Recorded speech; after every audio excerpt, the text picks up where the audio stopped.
সামনে আমাদের জন্য শবে বরাত। আমি জানতে চাই শবে বরাতে কি কি আমল করতে হয়, রোজা কয়টি, নামাজ কয় রাকাত এবং নামাজগুলি কোন কোন সূরা দিয়ে পড়ব, একটু দয়া করে জানাবেন। প্রিয় ভাইয়েরা, আমাদের সামনে আমাদের জন্য যে মাসটি আসতেছে এটা হচ্ছে আমাদের জন্য শাবান মাস। শাবান মাসের সবচেয়ে মর্যাদাকর একটা রাত্রি নবী করিম সাল্লাল্লাহু আলাইহি সাল্লাম বলেছেন, সেইটা হচ্ছে নিসফুম মিনাশ শাবান। আমরা যেটা শবে বরাত বলি ওইটাই হাদিসের পরিভাষায় নিসফুম মিনাশ শাবান, শাবানের মধ্যরাত। আল্লাহ নবী বলছেন এই রাতের একটা মর্যাদা আছে। কি? আল্লাহ রাব্বুল আলামিন আসমান থেকে বান্দার কাছে নেমে আসেন, এরপরে আল্লাহ রাব্বুল আলামিন পৃথিবীর সব বান্দাকে আল্লাহ মাফ করে দেন। সুবহানাল্লাহ বলেন। নিসফুম মিনাশ শাবানে আমল কি? নবীজি বলছেন দুইটা আমল। একটা আমল হচ্ছে তোমার জীবনে শিরিক মুক্ত হতে হবে, 2 নম্বরে মুশাহিন, তোমার অন্তরটা বিদ্বেষ মুক্ত হবে। কিচ্ছু না, কেবল শিরিক মুক্ত, বিদ্বেষ মুক্ত। আল্লাহ এই 2 অন্তরের আমলে আল্লাহ তাকে মাফ করে দেন। এখন আমি কি কোনো আমল এক্সট্রা করব কিনা? করতে পারেন, তবে তার আগে জানতে হবে এক লোক নামাজই পড়তে পারে না, পঙ্গু হাসপাতালে শুয়ে আছে, এক লোকের ডাক্তার নিষেধ করে দিছে, তার ওষুধকে তো ইনজেকশন নিতে হয়, তার 3 ঘন্টার বেশি সে না খেয়ে থাকলে তার অবস্থা খারাপ। ওই লোক হাসপাতালে শুয়ে আছে, এখন সে কেমনে ক্ষমা পাবে? তারা যদি বলে যায় 3টা রোজা রাখো, রাত্রেবেলা এত রাকাত নামাজ পড়ো, আল্লাহ জেনারেল করে দিলেন তোমার অন্তরের আমল এটা। অসুস্থ, সুস্থ, আধা সুস্থ, অতিরিক্ত সুস্থ, কম সুস্থ, ভালো, আকেল, সকলে তোমরা শিরিক মুক্ত হও, আর তোমরা বিদ্বেষ মুক্ত অন্তর, মুখ ভাইয়ের প্রতি বিদ্বেষ তুমুকের এই মুক্ত করো, আল্লাহ জেনারেলি তোমাকে মাফ করে দিবেন। সুবহানাল্লাহ বলেন। এইটা শবে বরাতের মূল আমল। আর 2 নম্বরে রাসূলুল্লাহ সাল্লাল্লাহু আলাইহি ওয়াসাল্লাম থেকে প্রমাণিত আছে যে আপনি চাইলে এই দিনটার মধ্যে সিয়াম পালন করবেন। এই সিয়ামটা আপনার জন্য বরকতের সিয়াম, অতএব আপনি সিয়াম পালন করবেন। রাত্রেবেলা আপনার মন চাইছে আপনার ঘরের মধ্যে অতিরিক্ত সালাত আদায় করবেন, সেটা 2 রাকাত, 4 রাকাত, 6 রাকাত, 8 রাকাত, কিন্তু এইটার জন্য একবার সূরা ফাতিহা, এরপরে একবার ইন্না আতাইনাকাল কাউসার, 10 বারের পরে সূরা ইখলাস। এইরকম কোন তরিকা কোরআন সুন্নাহ দ্বারা প্রমাণিত নয়। অতএব এইটা আপনারা করবেন যে আপনারা সালাত আদায় করলেন, রোজা রাখলেন, আর অন্তরের এই 2টা রোগ আমার আছে কিনা এইটা মুক্ত করতে হবে। এটাই হচ্ছে আপনি যেটা শবে বরাত বলতেছেন, হাদিস যেটাকে নিসফুম মিনাশ শাবান বলতেছে, এইটার আমল। আপনি সারা রাত নামাজ পড়লেন, আগে একটা রোজা রাখলেন, পরে একটা, ওই দিন একটা, কিন্তু আপনার অন্তরটা পয়সা গেছে হিংসা বিদ্বেষে ভরা, কারো উন্নতি দেখতে পারেন না, কারোর প্রতি আপনার ভাল লাগে না, সকলের প্রতি আপনার হিংসায় ভরা মন, কাউরে মাফ করতে পারেন না, অমুকে অমুক করছিল ধরে রাখছেন মনের মধ্যে, এদিকে নামাজে ফাটায় ফেলতেছেন, রোজায় ফাটায় ফেলতেছেন, আপনার এগুলো একটাও কাজ করবে না, আপনার পাত্র ঠিক নাই, ওর মধ্যে কোনো আমল বাঁধবে না, ঠিক কিনা? অতএব এই 2টা আমাদেরকে করার জন্য চেষ্টা করতে হবে। আল্লাহ আমাদেরকে বোঝার তৌফিক দান করেন। শবে বরাতে হালুয়া রুটি তৈরি করে মানুষের ঘরে ঘরে দেওয়া, নিজেরা খাওয়া কি রসমের রেওয়াজ? কুমিল্লা অঞ্চলে এটার ব্যাপক প্রচলন আছে। আমরা অনেকে এটা বাদ দেওয়ার কারণে তারা আমাদেরকে ইসলাম থেকে বেরিয়ে গেছি মনে করে এবং অতি বুঝি এরকম মনে করেন। বিশেষ করে মহিলারা এগুলো করার জন্য স্বামীদেরকে অনেক সময় বাধ্য করেন, বিশেষ করে আমাদের এলাকায় এটি আছে, দয়া করে জানাবেন। প্রিয় ভাইয়েরা, প্রথম কথা ভাই, একটা হাদিস আপনাদেরকে জেনে রাখতে হবে। সেটা হচ্ছে নবী করিম সাল্লাল্লাহু আলাইহি সাল্লামের কাছে আসার পরে জিজ্ঞাসা করছে, ইয়া রাসূলুল্লাহ আইয়ুল আমালি আফদাল, হে আল্লাহ রাসূল, দুনিয়ার সর্বোত্তম আমল কি? আল্লাহ নবী সাল্লাল্লাহু আলাইহি সাল্লাম অনেক হাদিসের মধ্যে বলেছেন ইতআমুত তুআম, মানুষকে খাওয়াও। আসমানের নিচে জমিনের উপরে যত অনেক আমল আছে, মানুষকে খাওয়ানোর থেকে উত্তম আমল নাই। সুবহানাল্লাহ বলেন। কেউ যদি তার জীবনে বারাকা চায়, আমার সালাফরা বলতেন 4 পাওয়া জন্তুকে পানি খাওয়াও। অনেক দিন ধরে বরকত হয় না, সংসারে টানাটানি পুরায় না, যা রুজি করি কেন জানি আগায় না। 4 পাওয়া জন্তু মানে কি? 2 পাওয়া জন্তু মানুষকে তো খাওয়ানি, কুকুর, বিড়াল, শুয়োর, গরু, ছাগল।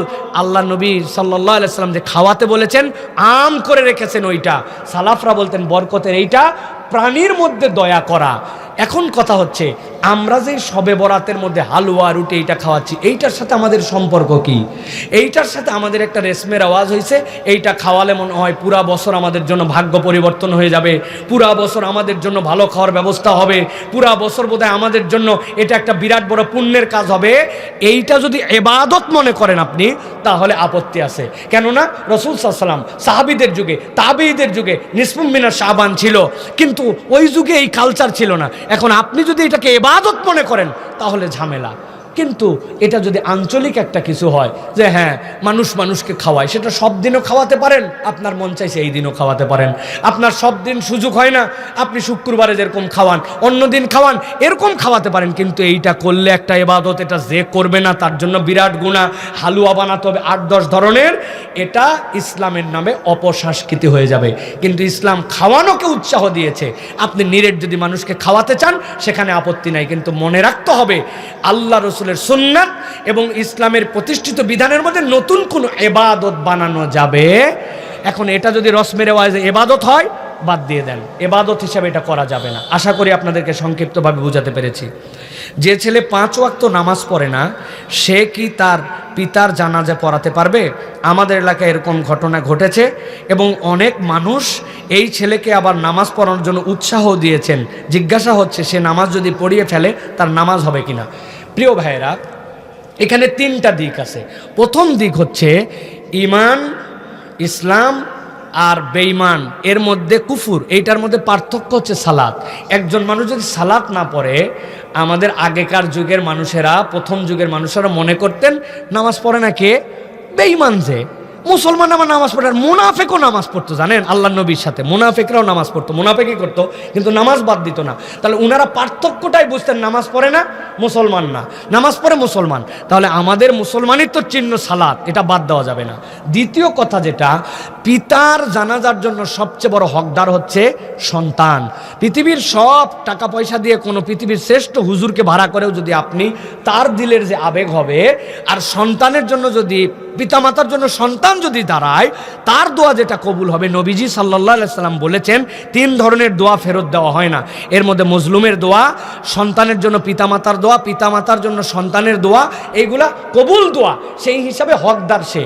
তৃতীয় কথা হচ্ছে, যেই বেটা 5 ওয়াক্ত নামাজ পড়ে না, এই বেটা যদি জানাজার নামাজে দাঁড়ায়, তাহলে পিছনে যারা নামাজি মুসলমান তার বাপের জানাজায় গেছে, তাদের অবশ্যই কিছুটা আপত্তি আসবে।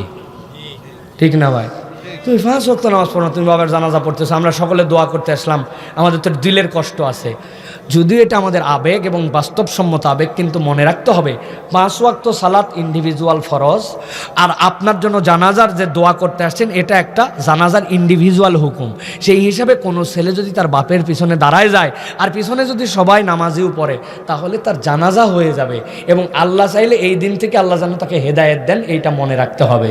তবে মুরব্বীদের নসিহত করা উচিত এবং তাকে ওই জায়গায় প্রতিশ্রুতি নেওয়া উচিত যে তোমার কত বড় দুঃসাহস, ফানজেগানা নামাজ না পড়ে বাপের নামাজে দাঁড়াইছিস বাবা, তাহলে তুই অন্ততপক্ষে বাকি জীবনটা নামাজের দিকে আয়, অতীতের জন্য তওবা কর।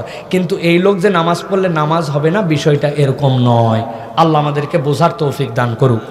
সর্বশেষ জিজ্ঞাসা, সম্প্রতি একজন মাওলানা জামাতে ইসলামে যোগদান করেছেন, এটা আপনি কিভাবে দেখছেন? প্রিয় ভাইয়েরা, প্রথম কথা হচ্ছে যে আমরা রাজনীতির যে প্র্যাকটিক্যাল বাংলাদেশের প্ল্যাটফর্ম আছে, এগুলার কোনোটার সাথে সক্রিয় কর্মী, সক্রিয় যোগদান এইগুলা করে আমরা কোনো রাজনীতি করি না প্রিয় ভাইয়েরা। যদিও আমরা ইসলামের পক্ষে, আল্লাহ রসুলের পক্ষে, আল্লাহর বিধানের পক্ষে কথা বলি। এখন বাংলাদেশে যে সকল চলমান বিভিন্ন প্ল্যাটফর্ম আছে, সেখানে যে কোনো ব্যক্তি তার দেশীয় স্বাধীনতা অনুযায়ী তিনি অংশগ্রহণ করতে পারেন, এটার মধ্যে আপত্তি করার কিছু নাই। কিন্তু আমরা আমাদের ক্ষুদ্র দৃষ্টিতে দেখছি, যারা নিজেদেরকে ইসলামী দলই বলে না বা ঘোষণা দেয় না, ওই রকম দলে অনেক হুজুর, মৌলানা, নানান কেউ যোগ দিয়ে তাদের পক্ষে হয়ে পাটি পুটি উমুক তুমুক, এটাতে কোনো কারো তেমন কিউরিয়াসের বিষয় নাই। কিন্তু যারা ঘোষণা দিয়ে ইসলামের পক্ষে কথা বলে, তাদের দলে যোগ দেওয়ার পর বাকি অনেকের দিকে জ্বলে পুরে ছাই হয়ে যাচ্ছে, আছে না ভাই? তাহলে বোঝা যায় যে আপনার অন্তরের মধ্যে অনেকের বিদ্বেষটা আছে, ওইটা দলকে টার্গেট করে, ওইটা আপনার বিভিন্ন দলের প্ল্যাটফর্মকে টার্গেট করে। সুতরাং আমাদের সকলের মধ্যেই ভুল থাকবে, ভুলের থেকে বেরিয়ে আসার জন্য চেষ্টা করতে হবে। আর যিনি যারা এরকম করে যোগদান দিবেন, তারা কেন যোগদান করেছেন তারা ক্লারিফাই করলে, তাদের অন্তর না খুঁজে তাদের মুখের বক্তব্যের উপর সন্তুষ্ট থেকে আমাদের চুপ করে যাওয়া উচিত। আল্লাহ আমাদেরকে বোঝানোর তৌফিক দান করেন, বোঝার তৌফিক দান করেন, আমাদেরকে এক এবং নেক হওয়ার তৌফিক দান করেন।